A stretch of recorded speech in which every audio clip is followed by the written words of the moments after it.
Après avoir passé 3 ans en détention suite à sa condamnation pour agression sexuelle, la star du Cosby Show avait finalement été relaxée en juin dernier après avoir fait appel. Une décision désormais contestée par un procureur américain. Agence, Bestimage icône du petit écran aux États-Unis, Bill Cosby, accusé par plus de 60 femmes d'agression sexuelle et de viol, avait été condamné en 2018 pour des faits non prescrits suite au témoignage d'Andrea Constant, qui accusait l'acteur et producteur américain de l'avoir drogué et agressé sexuellement en 2004. Après avoir purgé 3 ans de prison sur une peine maximale de 10 ans, la vedette du Cosby Show avait fait appel de sa condamnation, ce qui avait abouti à sa libération suite à une décision technique de la Cour suprême de l'État de Pennsylvanie le 30 juin 2021.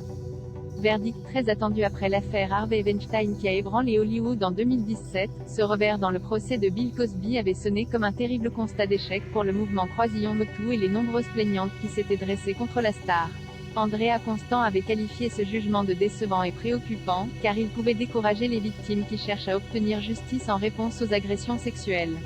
Scandale à Hollywood, l'affaire Bill Cosby mais un nouveau rebondissement pourrait bien relancer la machine judiciaire. Selon le site Ouest France, Kevin Steele, un procureur américain du comté de Montgomery en Pennsylvanie, a saisi la Cour suprême de l'État le 24 novembre dernier afin de contester cette décision technique, qu'il décrit comme une grave injustice. La star du Cosby Show avait bénéficié de la décision du premier procureur en charge de son affaire, sur la base d'un communiqué de presse de celui-ci datant de 2005 comme preuve que les poursuites au pénal à son encontre étaient abandonnées. Le procureur l'avait également incité à témoigner lors d'une procédure au civil initiée par Andrea Constant.